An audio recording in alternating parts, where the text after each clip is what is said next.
Bueno, pues en primer lugar, de nuevo dar las gracias a todos los que están conectados y también en particular al doctor Osvaldo Lorenzo Quiles por aceptar desarrollar su conferencia en modo virtual. Todos sabemos las dificultades que tiene a veces pues, este tipo de sistemas, así que desde ya nuestro agradecimiento por mantenerse en su actividad de ponente del Congreso.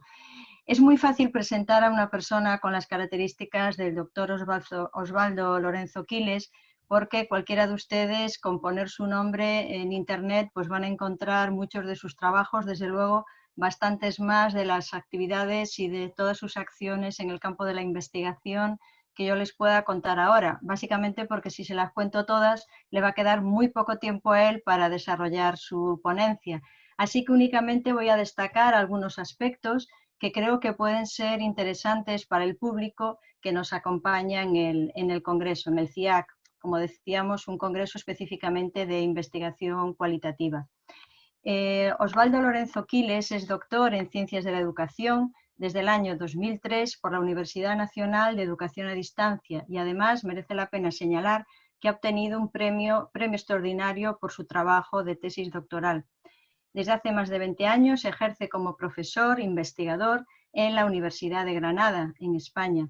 Y desde su creación ha sido el coordinador del Máster Oficial de Investigación en Educación Musical, una perspectiva multidisciplinar, máster que está reconocido como el mejor máster de educación en España, según el ranking del periódico El Mundo.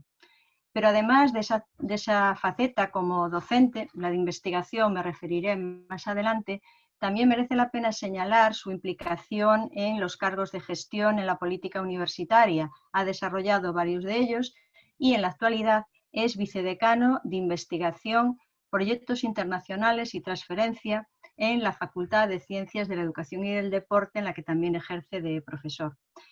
Merece la pena señalar también que desde el año 2016 es el director de la revista Publicaciones, también de la Universidad de Granada, que en el último listado de la base de datos Scopus sitúa a esta revista en el Q2 del índice JSR.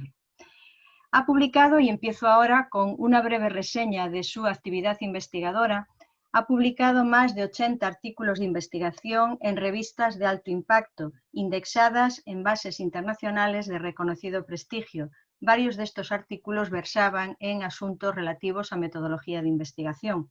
Es autor de más de 90 libros y capítulos de libro, editados tanto a nivel nacional como internacional dentro del campo de las ciencias sociales. También ha realizado alrededor de 250 contribuciones a congresos, ya sea en seminarios, comunicaciones, y también ha impartido distintos seminarios y talleres, ponencias, mesas redondas y comunicaciones en más de 10 países, tanto de Europa como de América, como de África y como de Asia. Creo que solo le falta Oceanía, pero bueno, seguro que está en su agenda en breve, cuando por fin podamos dejar todas estas limitaciones de la pandemia que estamos sufriendo.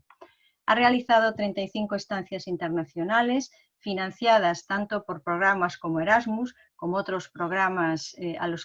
con los que ha podido recibir financiación en países como el Reino Unido, Francia, Bélgica, Portugal, México, Puerto Rico, Brasil, República Dominicana, El Salvador, Tailandia o China.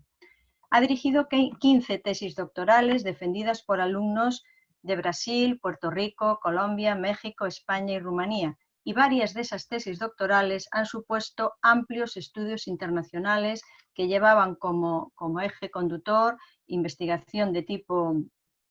investigación educativa, tanto con datos cualitativos como cuantitativos, que sistematizaban también toda esa información que ha recogido en los diversos países originarios de estos estudiantes de doctorado. En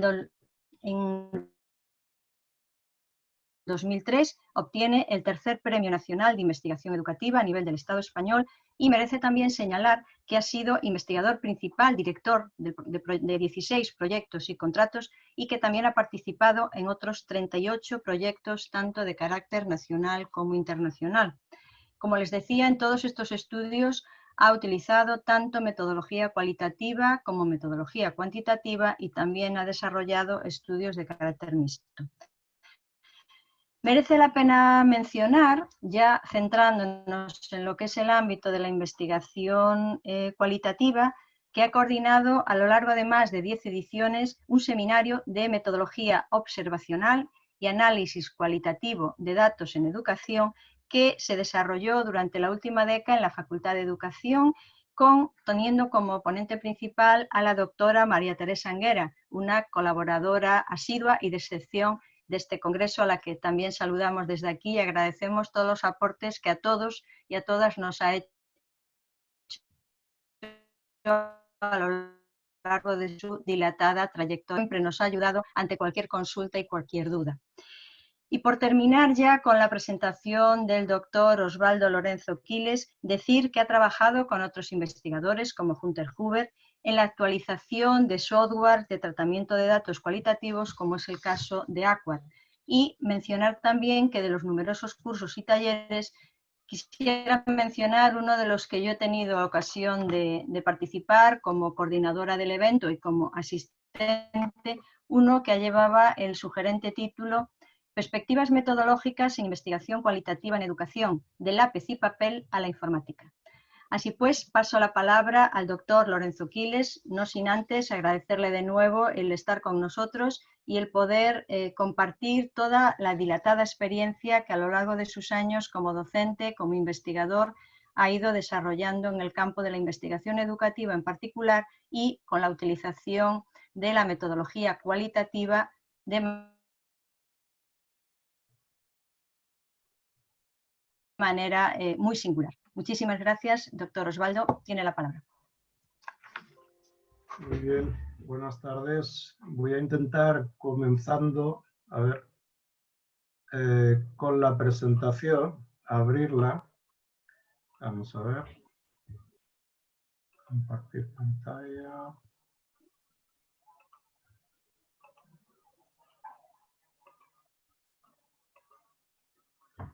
Bien, creo que ahora se está viendo. Sí, se está viendo, sí. Ajá. Pues como les digo, buenas tardes y buenos días de Latinoamérica también a todos los asistentes a este 9º Congreso Iberoamericano en Investigación Cualitativa. En primer lugar, antes de comenzar con la conferencia, quiero trasladar mi sincero agradecimiento a las personas que me cursaron la invitación para desarrollar esta conferencia inaugural aquí hoy y darles también la enhorabuena por haber sido capaces en un tiempo récord de trasladar un congreso que inicialmente estaba dispuesto para llevarse a cabo de modo presencial, de modo físico, a una versión virtual que implica enormes desafíos, retos y seguramente problemas tecnológicos también. Especialmente dentro del comité de coordinación, me gustaría citar a las personas con las que he tenido una relación más directa. Al profesor Antonio Pedro Costa, a la profesora Mercedes González Samamer, a la profesora Sonia Méndez y al profesor Fabio Freitas, que nos ha deleitado con unas sintonías musicales hace unos minutos en la apertura oficial de este congreso. Sé que hay un alto número de responsables del congreso a los que no he citado, pero han sido estas personas que acabo de enumerar aquellas con las que he tenido un contacto más directo. Desde luego, bajo mi punto de vista, ha sido una lástima que este congreso no se haya podido desarrollar de modo presencial, pues entiendo el arduo trabajo que ha representado para todos durante meses y finalmente pues tengo que decir que no es lo mismo, por muy síncrona que sea la presentación de la conferencia, las interacciones que surgen siempre con los asistentes debido a la mediación de los canales tecnológicos. Por mi parte, no me siento con la misma comodidad teniendo que hablarle a una cámara como lo estoy haciendo ahora mismo, que haberlo hecho ante ustedes, y seguramente para todos ustedes será tampoco lo mismo tenerme presencialmente en una sala real que verme y escucharme a través de una computadora. Esperemos que la situación cambie pronto y en el año 2021 sea una opción viable desarrollar el Congreso como de costumbre, esto es de modo presencial. El título de la charla es el de Principios éticos y desafíos para el investigador cualitativo. Entiendo que esta denominación no ha sido casual, ya que la investigación cualitativa presenta una mayor relación en su realización con el investigador o investigadores que la llevan a cabo, de modo que la ética es un aspecto transversal en todo el proceso de la investigación. La cuestión de la ética ha sido siempre un pilar de la investigación, especialmente filosófica, durante casi miles de años. Y en el caso de la investigación cualitativa, yo creo que tiene un hito histórico como origen en algunos de los elementos que configuran esta preocupación actual hacia los retos éticos que tienen que ver con la investigación, y ese hito histórico tiene que ver con el llamado Código de Nuremberg, en 1947, que constituye una de las primeras respuestas a las desafortunadamente prácticas inhumanas de experimentación médica que estaba llevando a cabo el régimen nacional socialista en Alemania. De ahí comenzamos a observar principios como la participación voluntaria y el consentimiento informado. Desde entonces, naturalmente, los debates y los códigos de ética han evolucionado en muchos campos y disciplinas de todo el mundo, y naturalmente con el acento puesto hoy en la investigación cualitativa, ya que esta naturaleza emergente, dinámica, interactiva de la mayoría de la investigación cualitativa implica responsabilidades éticas complejas. Existe incluso un foro para debatir cuestiones éticas en investigación cualitativa. Es un foro creado con el propósito de desarrollar una comunidad de profesionales de la investigación ética, en lugar simplemente de hablar y teorizar sobre la ética sin un compromiso real con los problemas de conducta práctica en el campo que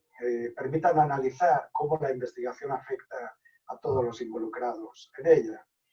En este sentido, algunos autores han argumentado que la conducta ética debería conceptualizarse más como un compromiso continuo, crítico y dialógico con las cuestiones morales y las políticas de realización de las investigaciones. En esta dirección podemos ver que la reflexividad ética es una característica central de la práctica de la investigación cualitativa, ya que pueden surgir preguntas éticas en cada fase del proceso de investigación. Por ejemplo, si vale la pena desarrollar este proyecto, quién se va a beneficiar de él, cuáles son los riesgos potenciales para los participantes. Son, sin duda, interrogantes que nos permiten enfocar la conducta ética y la reflexividad como asuntos que preocupan a los investigadores cualitativos, analizando la diversidad de los contextos de investigación, de los enfoques de la investigación y las posibles posturas y argumentos éticos. Un ejemplo de dilema ético relacionado con estas preguntas podría ser la participación de grupos étnicos con los que no siempre se siguen los protocolos éticos en un estudio etnográfico. Y a veces pues, se publican incluso los resultados del estudio muy lejos del país en el que se recogieron los datos y de una manera absolutamente opuesta a lo que debe ser el retorno de beneficio inducido a través de la compartición de esos resultados por parte del investigador. Es evidente, debo decir, que estas preguntas no tienen una respuesta unívoca,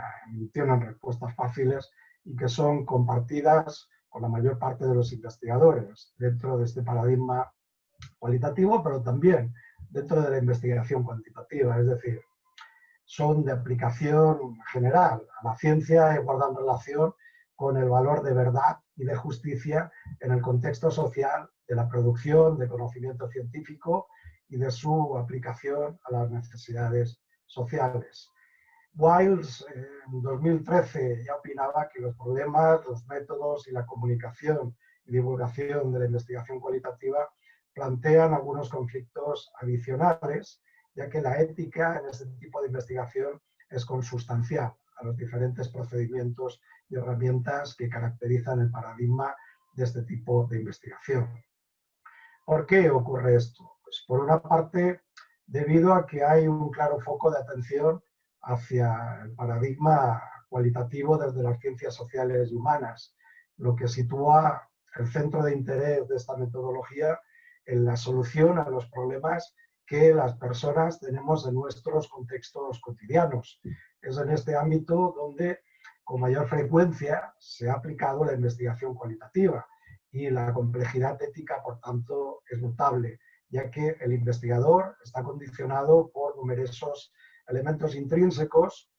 a la naturaleza de los fenómenos humanos investigados y que afectarán a los recursos técnicos, procedimentales, informativos e incluso divulgativos, sobre los que se debe tomar una decisión que con seguridad va a comprometer la pericia y la calidad ética del compromiso con los dos aspectos principales de toda investigación, sea cualitativa o sea cuantitativa. La generación de análisis de los materiales con los que se va a construir el trabajo y la mejora de la comprensión del fenómeno estudiado por parte de la comunidad científica. El carácter mismo que la define, su identidad disciplinar, circular e interactiva, hace que surjan continuamente problemas éticos durante todo el proceso de investigación en el paradigma cualitativo. Además, esto no debe hacernos dejar de lado el auge que hoy está cobrando la teoría McLuhiana de que el medio es el mensaje. No por contar con décadas, este mensaje y esta frase magistral de Marshall McLuhan hoy cobra menos sentido, pues el análisis de contenido de las redes sociales y de las bases de datos, especialmente electrónicas, en este momento es notabilísimo, además incremental, lo que está creando una deriva de la investigación hacia lo que podríamos denominar una etnografía digital, es decir, un abordaje del estudio social absolutamente mediado por el mundo paralelo de los medios electrónicos. Veremos este asunto más adelante con mayor profundidad. También esta especial relación entre metodología cualitativa y principios éticos se debe a que hay problemas epistemológicos aún no resueltos sobre lo que conocemos como investigación cualitativa. Esto debe hacernos tener mucha cautela acerca del potencial de representación real, que no quiero confundir de modo alguno con representatividad en términos estadísticos, pero cautela en la explicación de los fenómenos estudiados y, por tanto, en la ética de nuestras afirmaciones cuando tratamos de representar una realidad siempre difícilmente alcanzable, como diría el filósofo de la ciencia Karl Popper. Imagino que muchos de los asistentes virtuales a esta conferencia estarán pensando que la metodología cualitativa asume como parte natural de su discurso que no pretende explicar ni generalizar, pero incluso desde la más sencilla interpretación de la realidad analizada, hay que ser extremadamente prudentes en la valoración ética de los hallazgos, pues todavía hoy no contamos con una definición unánime del concepto de investigación cualitativa. De hecho, hay muchas definiciones de este término y si buscamos una sola de ellas que aborde su característica distintiva, la literatura en el amplio campo de las ciencias sociales es ciertamente profusa y confusa. En un trabajo muy interesante, reciente, de 2019, de Aspers y Court, se preguntan a estos autores qué es cualitativo en la investigación cualitativa. Y lo hacen precisamente buscando una definición de investigación cualitativa. Y es absolutamente clarificador encontrar cómo estos autores apuntan la paradoja de que los investigadores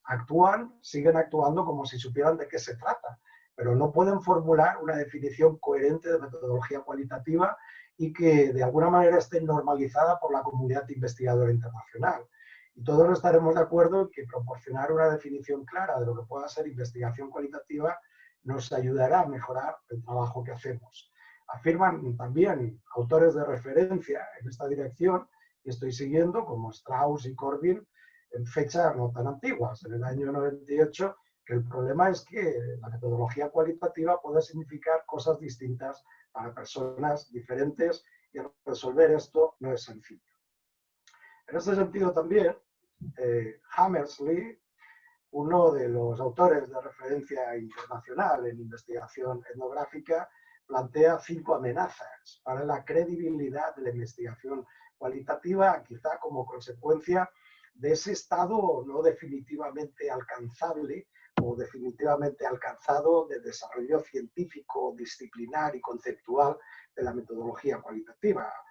Expone este autor que la investigación social debe ser responsable mostrando su impacto en la sociedad sin complejos y con un compromiso no solo académico, sino social, y que el énfasis actual en el Big Data y en los datos cuantitativos y las evidencias empíricas debería ser contrarrestado por evidencias de normalización de procedimientos e incremento de la credibilidad científica de los proyectos cualitativos. Además, apunta también la amenaza que representa la presión laboral en la academia para la mayoría de investigadores, que nos deja mucho menos tiempo para el trabajo de campo. También se enumeran los problemas de acceso a las comunidades productoras de datos, siendo necesario renegociar los compromisos éticos para adecuarlos a cada caso, adaptando los actuales protocolos que sin duda, como veremos, son bastante rígidos. Y finalmente Hammersley identifica la quinta amenaza como el creciente escrutinio ético de los proyectos de naturaleza cualitativa a los que la etnografía está particularmente expuesta. Por nuestra parte, como investigadores cualitativos, entiendo que debería bastar con ofrecer modelos y ejemplos de buenas prácticas, revertiendo los casos internacionales que han generado críticas por malos procedimientos en la recogida de datos y también en el uso de los mismos para provecho en tantas y tantas veces particular de los investigadores. En cualquier caso, el asunto es que la literatura, en el campo amplio de las ciencias sociales, es escasa por una parte y por otra nada concluyente en un sentido terminológico de lo que pueda ser la investigación cualitativa, lo que representa otro de los grandes desafíos para cualquier investigador inmerso en la producción y el desarrollo de proyectos de investigación dentro del paradigma cualitativo. Sí parece que tenemos más claros los diseños y las técnicas relacionadas con la metodología de investigación cualitativa, pero tampoco esto nos acaba de dar una definición que estamos buscando y que sea capaz de agrupar todas estas diferencias de concepto. Obviamente no es propósito de esta conferencia realizar una taxonomía de las múltiples definiciones posibles de la metodología cualitativa. El título se refiere a principios éticos y desafíos para el investigador cualitativo. Y dentro de que existen también múltiples perspectivas y preguntas con respecto a la ética de esta disciplina,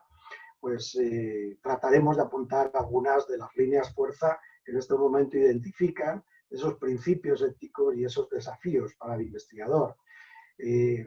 La ética de la investigación cualitativa es dinámica, siempre supone un proceso de alfabetización por parte del investigador, recurriendo de nuevo a la autora Wiles, en lugar de normas y de reglamentos, mucho más deudores de la tradición y de la herencia de cómo se ha venido haciendo investigación en las ciencias más experimentales, más de corte positivista. Aunque eso sí, en cualquiera de los casos, la ética debe impregnar cada caso de investigación, cada paso, ya que pueden surgir problemas en todo momento y el camino en investigación cualitativa no siempre es claro hasta que ya hemos completado varias interacciones con los participantes y se han analizado los datos. La alfabetización ética, por lo tanto, podría verse como un marco informado a partir del cual los investigadores tomen decisiones en relación con la ética de su proceso de investigación, antes incluso que con protocolos heredados de comités de bioética bastante burocratizados y poco operativos. Esta es la misma idea que mantiene Pollock en 2012 sobre la investigación cualitativa en ciencias de la vida, cuando afirma que la bioética prioriza los procedimientos y fórmulas sobre el proceso, es decir, la calidad de la discusión, el grado de comprensión de los participantes y su disposición a participar. Me gustaría detenerme brevemente en el hecho de que es notable hoy el incremento que está habiendo de producción científica en ciencias de la salud, relacionado con la investigación cualitativa, especialmente en enfermería, donde, como pueden observar, la figura del estudio realizado por Carlos Calderón predomina esta área de conocimiento con un 32%, junto con atención primaria en la producción científica y la publicación de resultados de investigación. Creo que en este sentido, el investigador cualitativo, en términos generales, debe tener una amplitud de horizontes para integrar en su trabajo nuevos caminos de exploración ética provenientes de otros ámbitos científicos, en este caso como la ciencia de la salud, que están generando durante los últimos años interesante producción científica sobre cómo aplicar procedimientos éticos y cómo hacerlo dentro de un paradigma que cada día tiende a ser más mixto, con otro tipo de prácticas de investigación, de métodos, y que ponen de manifiesto investigadores de la máxima relevancia internacional en el paradigma cualitativo, como la profesora María Teresa Anguera, de la que soy deudor de muchísimo de lo que he aprendido en metodología de investigación, junto con otros autores también actuales como Roth y Unger. En cuanto a los principios y desafíos éticos para el investigador cualitativo, la literatura científica entiendo que muestra una evidencia convergente hacia una dirección de contribución a esa siempre construcción inacabada del ciclo de conocimiento sobre la ética en el ámbito científico. De manera que, por coherencia con este espectro de producción y de convergencia de diferentes autores que se han ocupado de discutir este fenómeno o este ámbito de la ética dentro de la investigación cualitativa, pues comenzamos enumerando la ética insoslayable en lo que podemos denominar la legitimación de la oportunidad de la investigación. Es decir, a ver, un investigador, bajo mi punto de vista, tiene toda la legitimidad para decidir el ámbito de conocimiento y el trabajo al que quiera adscribirse. Muchas veces casi con independencia de la formación de origen. Podríamos encontrar, por ejemplo, a un graduado en leyes que trabaje e investigue en educación.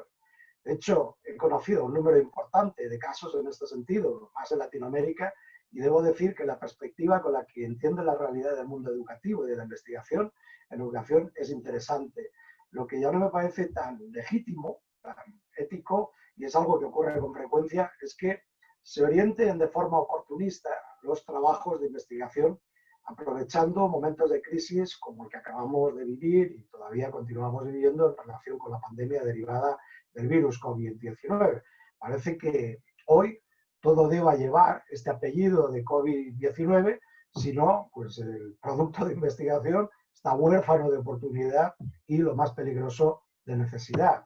Como anécdota, debo decirles que en abril de este año,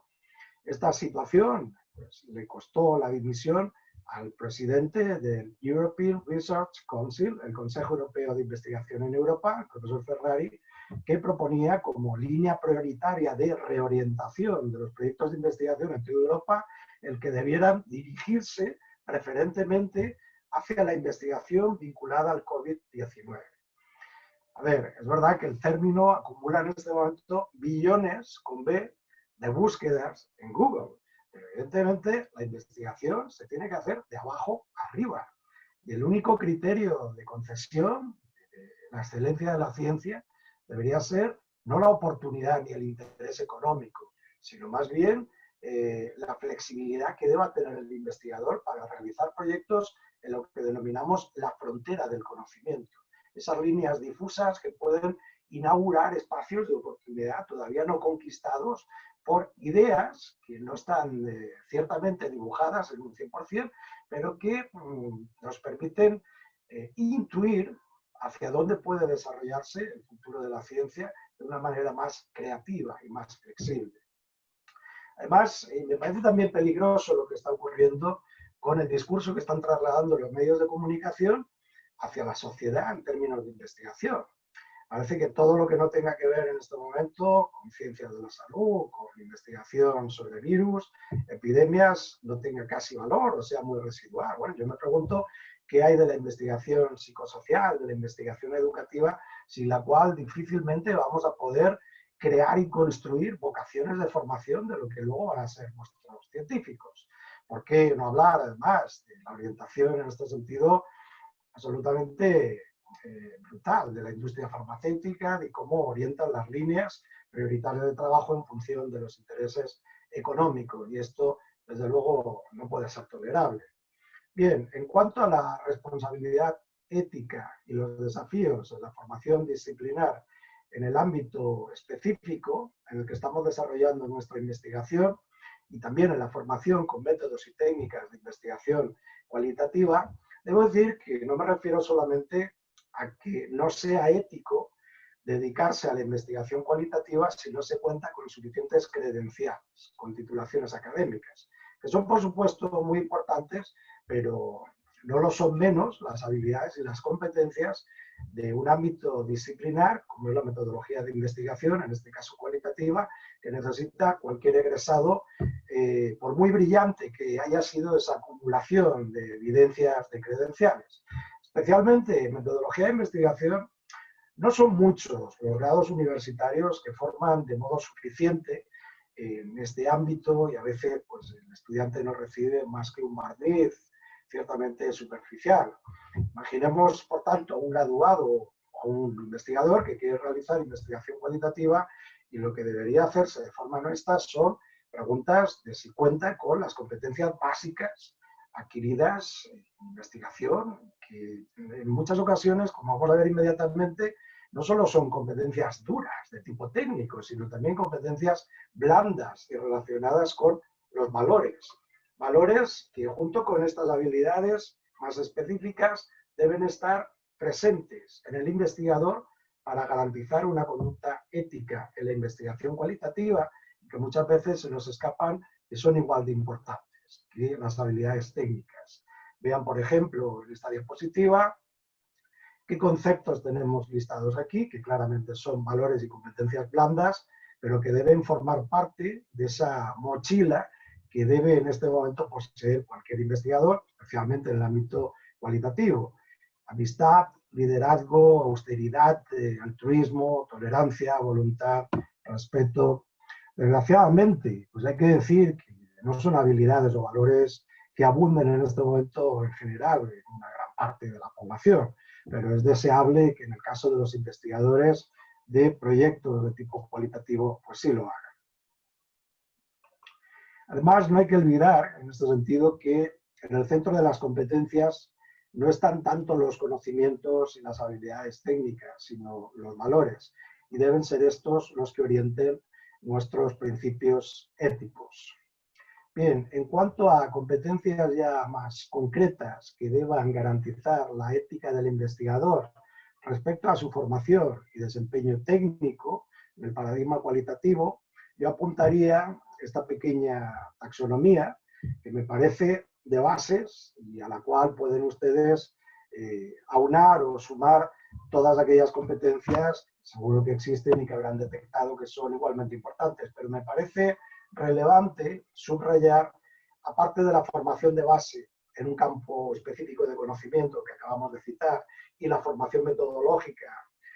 no solamente metodología cualitativa, porque no, sería deseable que también al menos en un cierto grado de suficiencia en la metodología cuantitativa existan, por supuesto, el interés y la curiosidad por los problemas sociales y por los avances de la propia metodología de investigación, que no es un ente estanco, sino que ha ido avanzando, evolucionando y adaptándose a un mundo que está en continuo cambio. Me parece muy relevante también el manejo de las lenguas en inglés. Yo sé que especialmente para los compañeros latinoamericanos, muchas veces desde allí, y esto yo lo he vivido de primera mano en varios países de la región latinoamericana, se siente esa presencia del inglés científico como una cierta injerencia cultural, de nuevo como una presencia hegemónica de la tiranía del norte. Pero tengo que decirles que el 99% de la mayor parte de la producción científica relevante en este momento en ciencia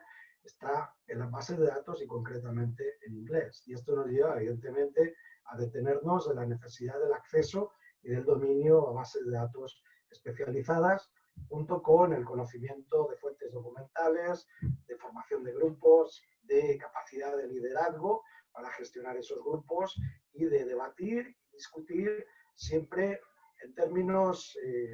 de horizontalidad entre investigadores y nunca desde posiciones sectarias.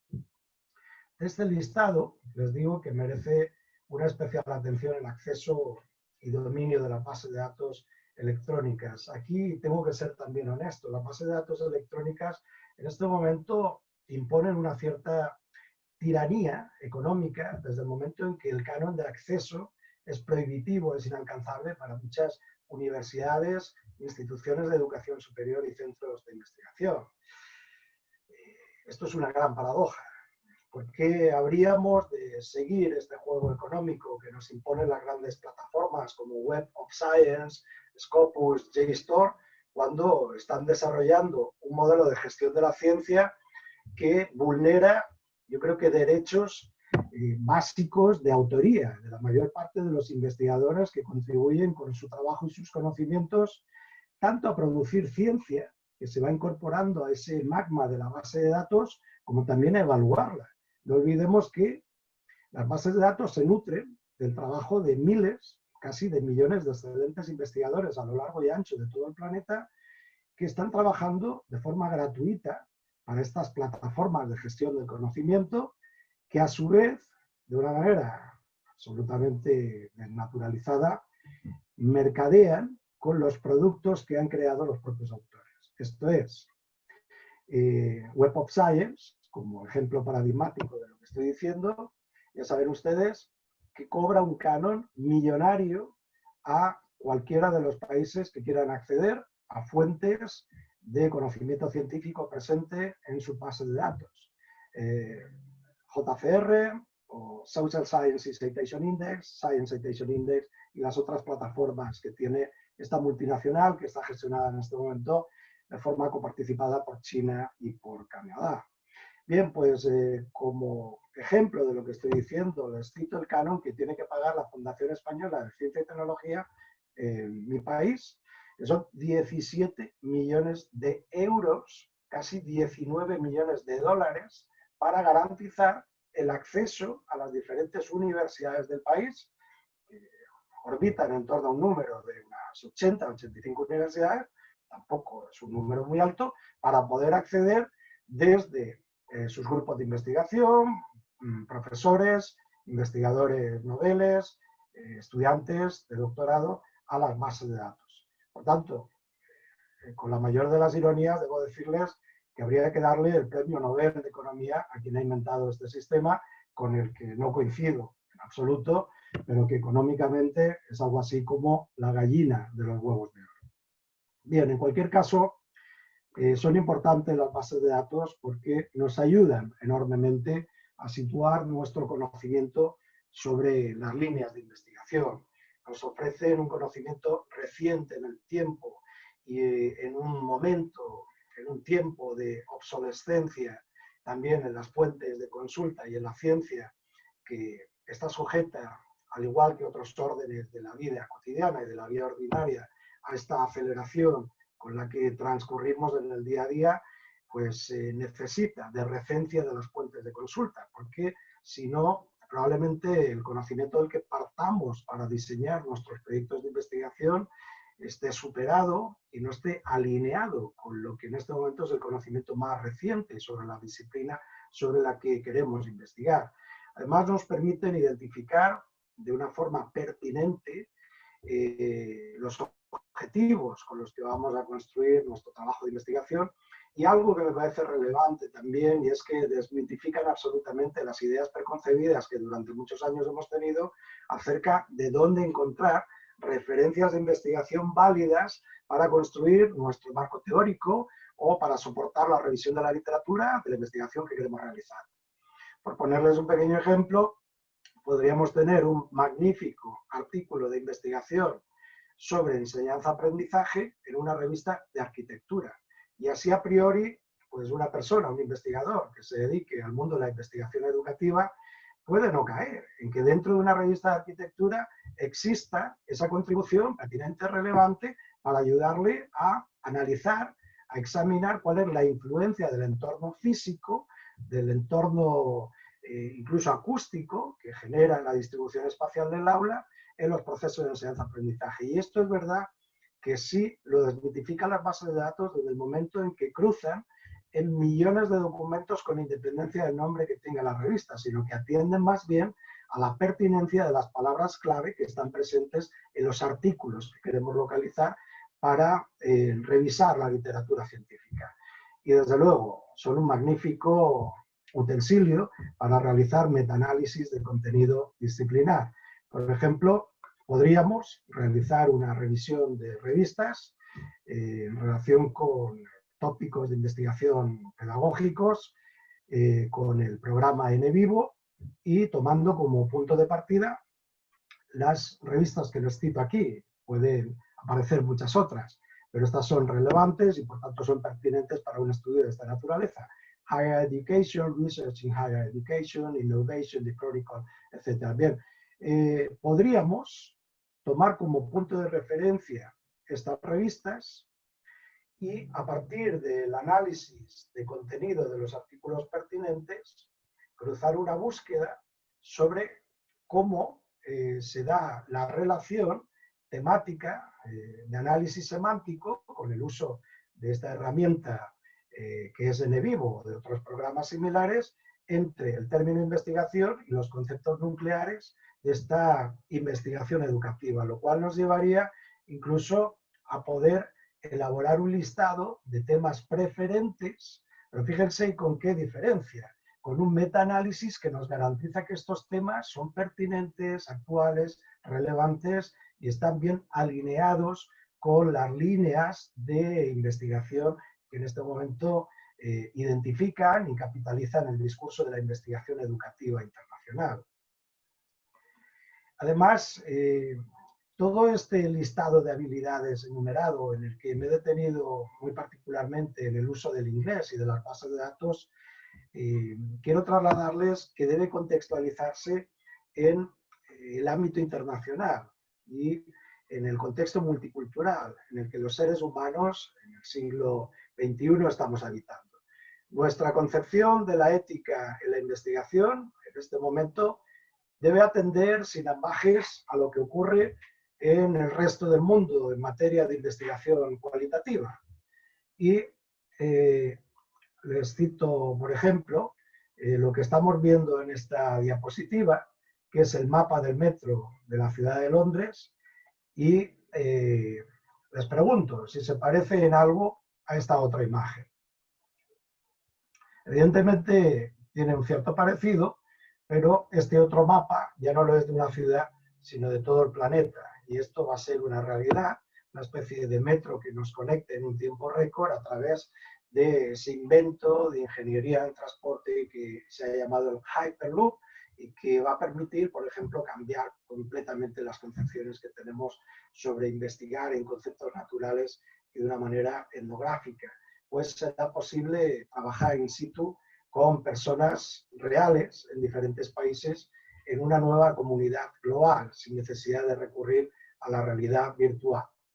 Pensemos, por ejemplo, en estudios comparativos, observacionales, con población de diferentes lugares del mundo. El investigador podrá desplazarse en pocos días a sitios muy distantes sin tener que residir necesariamente en esos lugares, recogiendo datos, formando parte del caso en cuestión, pero acelerando muchísimo el estudio, abaratando costes y aumentando la velocidad de la difusión de los resultados de la investigación. Ahora bien, estarán de acuerdo conmigo en que la dimensión ética de este nuevo tipo de estudios va a ser un reto enorme, un desafío ingente, tanto para investigadores como para instituciones y legisladores.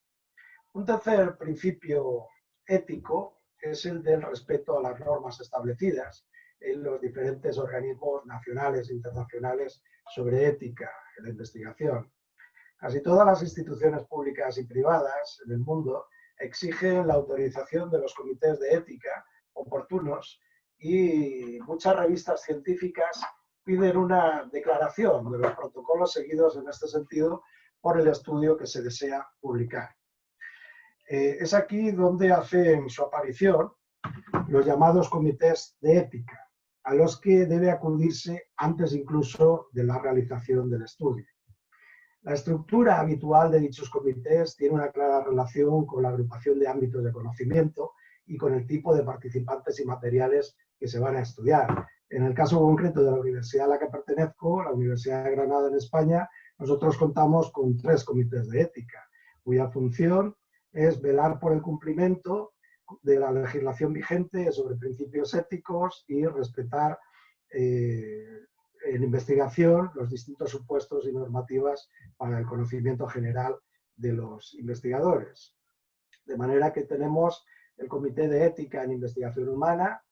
el de Experimentación Animal y el de Investigación con Organismos Modificados y Agentes Biológicos. En el primero se cuenta con expertos de ámbitos mixtos, de biomedicina, de ciencias sociales, ciencias de la educación, psicología, farmacología. En el de Experimentación Animal hay expertos del Centro de Instrumentación Científica y especialistas en experimentación animal, obviamente, también de ciencias biológicas, farmacia, psicología, y en el de ética en investigación con organismos modificados y agentes biológicos se cuenta con representantes del Servicio de Prevención de Riesgos Laborales, de higiene industrial y especialistas en biología molecular y genética, microbiología, parasitología y salud pública.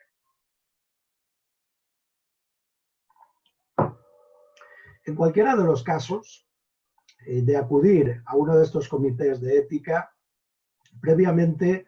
debemos diseñar el protocolo para que todos los participantes colaboren con nosotros a través de los correspondientes documentos de información, consentimiento y desistimiento. Será después cuando ya traslademos la autorización a los comités siguiendo un esquema de la investigación, del procedimiento que vamos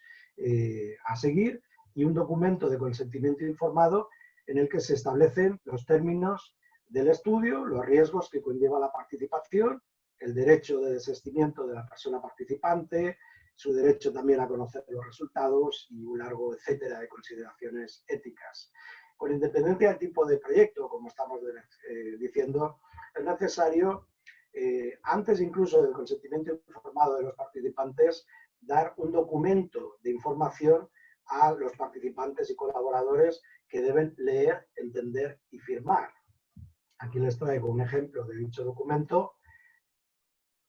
en el que se indica el nombre del investigador responsable, sus datos de localización, de pertenencia institucional, el título del proyecto, la naturaleza del mismo, las implicaciones y riesgos que puede tener la investigación que se pretende realizar, el uso potencial de los resultados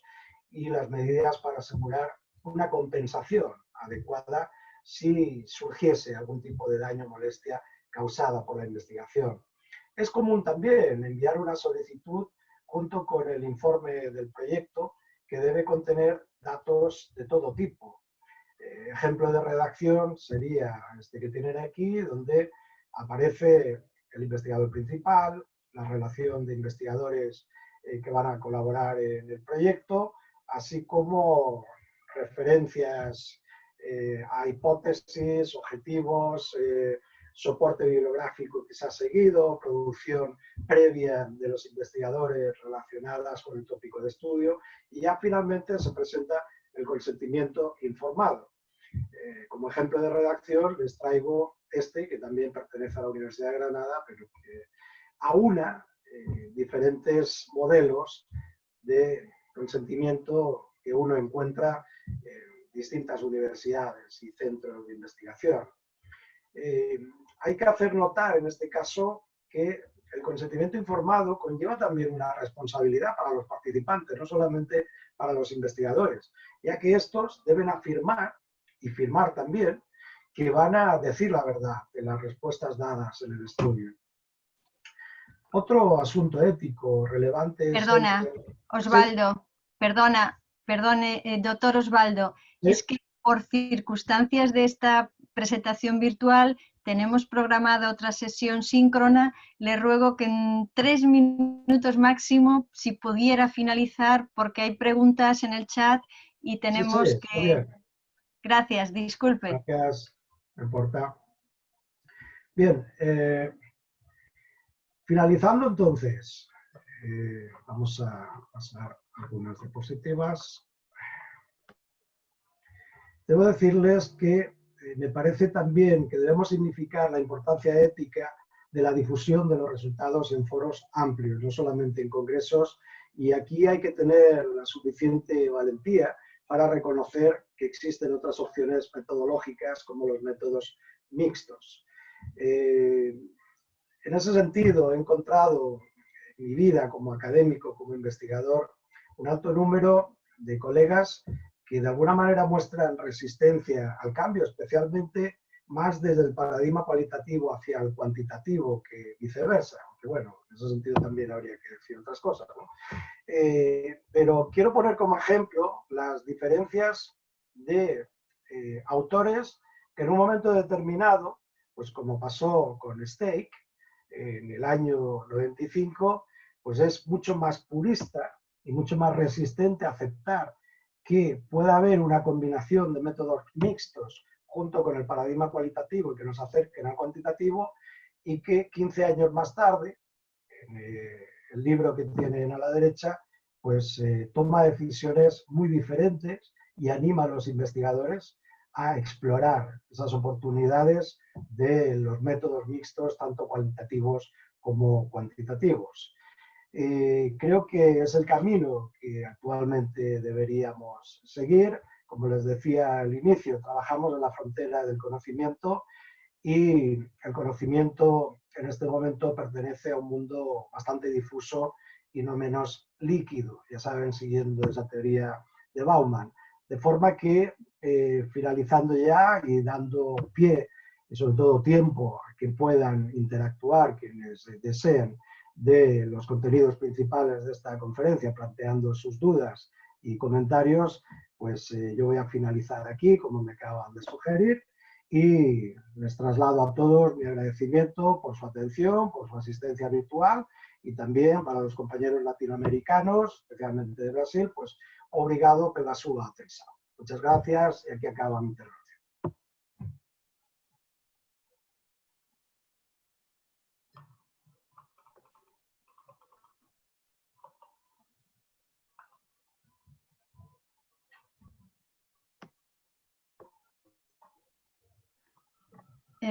Disculpe la interrupción tan abrupta que he tenido que utilizar, pero las cuestiones de los tiempos ya sabemos que son toda una disciplina que en presencialidad pueden ser más flexibles, pero cuando estamos en virtual, pues como que nos exigen más. Hay un montón de comentarios en el chat, me imagino que usted no habrá podido observarlos mientras que estaba concentrado en su presentación. La mayor parte de ellos son muchos enhorabuenas, muchos parabéns por todos sus aportes, por sus reflexiones, también por las metáforas, por las transparencias que ha utilizado, han solicitado el tener acceso a esta documentación, y voy a rescatar dos cuestiones. Hay una cuestión, hay una participante, de hecho fue la primera que intervino, que sintetizó me imagino que si tuviera que dar la conferencia, ha hecho síntesis en dos reglas éticas: respetar al participante y no perjudicar. Quizás usted pueda comentar algo más sobre esto, y voy a rescatar una segunda pregunta porque efectivamente no tenemos tiempo para más. Y enlazando cuestiones que han planteado más de una persona, hablando de, vamos a decir, entre comillas, la comercialización de la investigación, algo a lo que usted también mencionó, habla de cómo articular otra cuestión que enlazo con este comentario. La pregunta sería, ¿cómo articular la ética con el capitalismo de la producción académica? Es decir, las exigencias de producción académica de ese capitalismo de la ciencia, si lo estoy traduciendo bien, y cómo eso se puede articular con la ética. Como hay varias preguntas en el chat, entiendo que esas preguntas también, a través de respuestas no síncronas, sino a futuro, pues también usted las podrá contestar, pero cuando menos estas dos, si nos quiere hacer algún comentario, será bienvenido. Muchas gracias. Gracias a usted, doctora. Y acerca de la primera pregunta, pues es muy pertinente, obviamente, y le agradezco en general a todos los asistentes virtuales sus comentarios. Parece que positivos, desde la humildad de este investigador y conferenciante, pues que agradezco y que subrayo. A ver, acerca del respeto al participante y de no perjudicarlo. Entiendo que es la clave. La mayor parte de informantes, productores de datos, son esas personas que nos ceden voluntaria y amablemente su tiempo, sus vivencias, experiencias, capital de conocimiento acumulado y todo su entorno, toda su ecología de aprendizaje, utilizando una metáfora en la que es una experta la doctora Mercedes San Mamed. Yo creo que sí, estoy absolutamente de acuerdo con que tratamos de mimar el respeto a los derechos con que cuentan estos participantes, y quiero subrayar algo que ya dije, pero que voy a reiterar, sobre todo el retorno de los resultados de la investigación que sea susceptible de la mejora de vida de esas personas que han participado en la investigación. Sin eso la investigación no tiene sentido. Para mí la investigación per se puede dormir el sueño de los justos en un cajón, que si no produce un efecto de cambio social, pues estarán de acuerdo conmigo en que es un tiempo, un esfuerzo y una inversión económica baldía, no tiene razón de ser. La sociedad soporta con sus impuestos, no solamente con los impuestos del fisco público, sino indirectamente también a través de las empresas privadas. Todos pagamos impuestos y las empresas invierten en investigación y estamos soportando con esa voluntad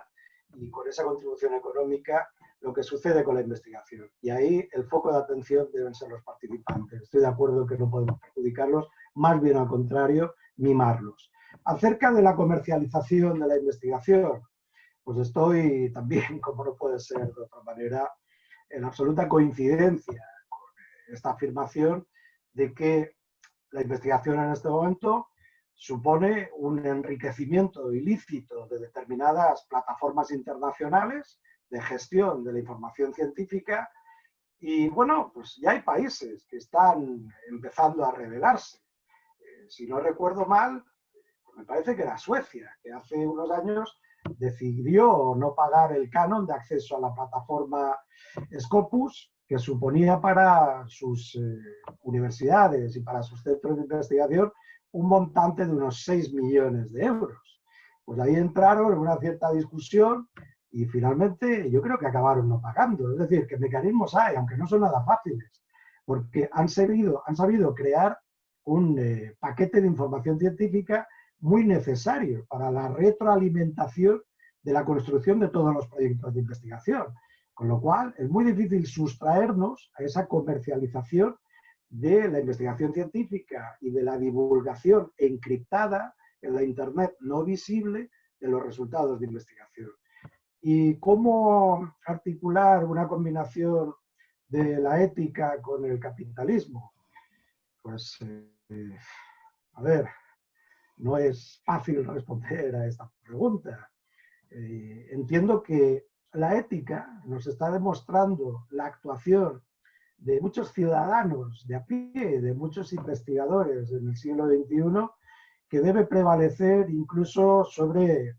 los presupuestos científicos, y que manteniendo una coherencia ética en relación con el respeto a los participantes y a la generación de nuevo conocimiento desde la no invasión de principios fundamentales de los seres humanos, a la postre vamos a tener una mayor credibilidad tanto en el ámbito de la investigación como por parte de la sociedad. Y esta es otra de las cosas hacia las que deberíamos tender los investigadores, hacia qué opina la sociedad de la divulgación pública del conocimiento y de cómo nos valoran en función de cómo seamos capaces de construir de un modo ético y no solamente económico la información científica con la cual la sociedad debería mejorar. Espero haber respondido. Trato de hacerlo sucintamente porque sé que los tiempos son limitados, especialmente en el mundo tecnológico y virtual. Bueno, pues muito obrigada, profesor Osvaldo. Muchas gracias, profesor Osvaldo. Por cuestiones de limitaciones estrictas de tiempo, ya tenemos a Antonio Pedro también conectado, porque en simultáneo empiezan otras sesiones que es necesario pues tener disponible la plataforma. De hecho, en el chat algunas de las personas se han despedido con muchísimo disgusto, ni siquiera han podido continuar escuchando las respuestas porque tienen ya la presentación de sus artículos cortos. Así que de nuevo muchas gracias. Recuerden todos que el profesor Osvaldo estará con nosotros el próximo año en Coruña en la edición del 10º Congreso